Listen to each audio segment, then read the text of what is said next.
be intentional about the life that you want to create and build your business around it.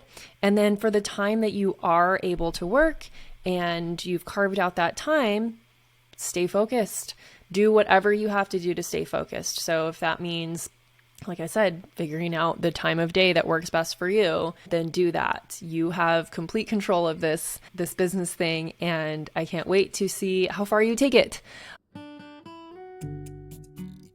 Hey, and welcome to the Ambitious Bookkeeper Podcast. I'm Serena Shoup, CPA, a mom of 3, and I've been running a virtual bookkeeping business from my home since 2017. You are in the right place if you are a bookkeeper, accountant, or an accounting student, and you believe and know in your heart that your purpose is bigger than sitting in a cubicle. If you're ready to learn some actionable tips and strategies for starting and growing your accounting business, then I hope you stick around.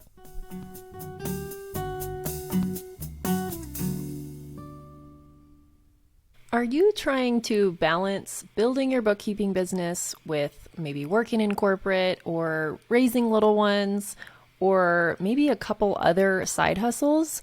Well, in today's episode, we're going to unpack how to balance your side hustle with all the other things in life. So let's get to it.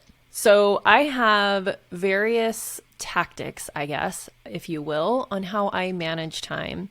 And one of the greatest, most effective ways that I have managed time is not time blocking or any of those fancy things, but mainly just being really intentional about how I want to spend my time and the goals that I have. So I'm going to probably go through this in a fairly disorganized manner, but I'm going to start with one of the best tools that I have found for balancing and integrating life and this business. So in case you're new around here, I have been running my bookkeeping business mostly from home since 2017. And through all that time, I have only worked in my bookkeeping business under 20 hours a week, if not closer to 10. As you know, if you're listening here or watching this, I also run a brand called the Ambitious Bookkeeper, and I spend 10 to 15 hours a week on that. So with my two businesses combined, I'm generally working under 20 hours a week. There are times when I work 30 hours, depending on what's going on, maybe at year end or when we're in a launch for the Ambitious Bookkeeper. But for the most part, my general week to week is under 20 hours in total for both businesses. And I've only been able to do this because I have built my business slowly and in a way that I wanted to maintain that balance. And so I've had to say no to a lot of opportunities, and I've had to cancel lots of things over the years because I was too ambitious and I realized I don't actually have the time for this. So you get really discerning about where you're spending your time when you have this vision and this goal for only working a certain amount of time. So let's get to my favorite tool, and that is the Passion Planner. So every week I sit down on either a Sunday night or a Monday morning. Most of the time it's on a Sunday night or sometime on Sunday. I sit down with my Passion Planner and I use the weekly version of it. So you can see a weekly spread, days of the week right here. There's some to-do lists at the bottom. I will link a sample page to the Passion Planner where you are listening or watching this so that you can see what I'm talking about. So each week I sit down with my Passion Planner. I pull up my calendar on my phone because that's where I have all my calendars linked, my personal calendar, my family calendar that has kids' activities on it, and my work calendar. So I look at my calendar to see what is already scheduled, and I write that down in my planner. And then I take a look and see, okay, now I'm planning my work around all these personal things, activities with the kids, and work meetings that have been booked. Now, when I first started doing this, I was definitely overbooking myself, and I became highly aware of that very quickly by just having that week at a glance written down, and just the act of having to write down I have all these back-to-back meetings on this day and that day and this day. And so I started re-zhuzhing my calendar and only allowing people to book meetings with me on certain days of the week. So I always had at least one day in the middle of the week, preferably a Wednesday. So if you've listened to this podcast before, you're probably thinking like, you've already talked about this, Serena, because I have. I've talked about it a lot. And if you're a student of mine, you've heard me talk about this even more, most likely. So I decided I'm only allowing people to book meetings with me on Tuesdays and Thursdays. Wednesdays is a work day, but it's a deep work day, or a day where I am doing things like this, like batching podcasts or working on client work or whatever it is. I like to have a full day uninterrupted by meetings, because when I have meetings, I can't really do any other work. I end up doing follow-ups for those meetings and getting, little things done here and there. But the real deep work, I personally need 4 to 6 hours blocked off where I'm not going to be interrupted. So that's Wednesdays. Mondays and Fridays, I also have blocked off. I don't book any calls on Mondays and Fridays because I have personal things going on. Mondays is when I have my guitar lessons, and I like to have Mondays free in case we do a long weekend somewhere. Same with Fridays.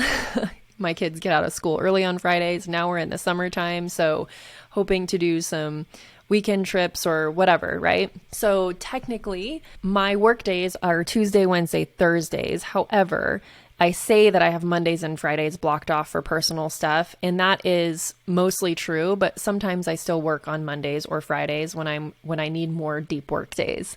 So there's that. So I sit down on Sundays, I organize, I write in everything that is already scheduled on my calendar. And the first few times that you do this, you're probably going to realize that you're also overbooking yourself, because once you see how many meetings you have and appointments and other things going on, you start to visually see the amount of time that you have in your day to work. And then you start thinking, okay, well, I have 10 clients that I have to do work on. Like, when am I going to fit this in? So it forces you to get real about how much time you actually have in your schedule, where you're able to work. And then when you start like really thinking about like, when am I most productive, and fitting that into your calendar, and maybe moving when you're allowing people to book meetings with you, that's something that you should also do. So I'm a huge proponent of figuring out what works best for you. Like, when are you most creative? When are you most productive? When do you have quiet time that you can do the deep work and knock out things and be more efficient? Because that's when you want to schedule that time. And then the meetings, you can schedule around that. So that's the best tool for me that I have found, because it helps you set up that habit. And you also have to like make it a habit, right? You make a ritual out of it where you sit down every Sunday or Saturday or whatever for an hour over coffee, you do your calendar, and it feels so nice to go into the next week knowing everything that you have and knowing that you have enough time to do everything. It enables you to just feel more relaxed about everything and less overwhelmed. However, if you are overbooking yourself, you will go into those weeks overwhelmed, but at least now you have the clarity and you can do better next week. And so I highly suggest that if you're not using a scheduler like Acuity or Calendly, where you're able to block off days and only allow people to book on certain days, I highly recommend that you do that. That's going to be a game changer. In Acuity, I'm sure Calendly has the same feature as, like, for instance, this summer, my schedule is very sporadic with kids and activities and things. So I've already gone through the next 3 months in Acuity and made myself unavailable on random days. So I have the days where people can book with me because I know I'm going to have childcare, and then the rest of the time it's blocked off. So if you haven't done this yet and you're listening to this, I think this is airing in June. So hopefully you've already done this for the summer, but if you haven't yet, stop what you're doing right now, block off your calendar, make sure that you are able to accommodate your lifestyle for the summertime, whatever it may be, around your work, or your work around your lifestyle rather. Okay, so favorite tool, Passion Planner. I'll link that in the show notes so that you can grab yours. Like I said, I do the weekly one and I do the medium size. It's big enough to write in. It's not too big. It's not like the size of an actual 8.5 by 11 notebook, but it's not like a wallet size. So that's what I do. And I like to get the little tabby things so that I can quickly jump from month to month. And before each week, at the beginning of each month, there's a monthly spread. So you can kind of look at your month at a glance. There's some really cool goal setting exercises in here. I just love the Passion Planner.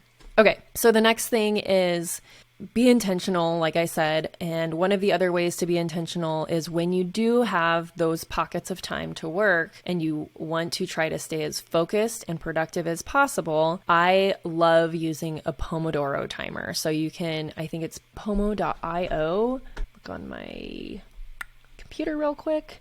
It is pomofocus.io is what I use. And basically a Pomodoro timer is, if you're part of my community and you've been a part of the co-working sessions, we do an 1.5 hour Zoom call. And it's a co-working session, but I do 3 25-minute Pomodoro sprints. And then we take a break for 5 minutes where you can chit chat or whatever. And then we get back to work for 25 minutes. So it's kind of fun. Even if you're by yourself, you can race against the clock. Just like, okay, I've got 25 minutes. This is the main task I want to complete, whether it's like, closing out the books for a client or running the reports and sending the email or whatever it may be. And it's like you're racing against that clock and you stay really focused. Psychologically, it just works. And I'm sure there is research behind the 25-minute thing and then the 5-minute break. I do really recommend actually taking that 5-minute break and giving your eyes a break from the computer, getting up, getting water, stretching, all that kind of stuff. It does make a difference. And yeah, so when you do have those pockets of time, being really focused is very important. And if you have little kids, I know this is difficult, but the 25 minutes is also a really great thing with your kids and getting them kind of used to, like, if they're going to be home with you during the summer, getting them used to like, okay, I'm going to be working for 25 minutes. When you hear my little timer ring off, it goes bring or whatever, the noise it makes, then you know that mommy's done and we can play a game or whatever. So it's good for your kids too, to understand, like, they know there's an end in sight and they'll start, kind of holding you accountable too. Okay, so the other thing, I've already kind of touched on it, is that I'm exploring more, and sorry, gentlemen who are listening, but setting your calendar up along with your cycle. I'm still kind of learning about this, but I definitely can see peaks and valleys of my energy levels throughout the month.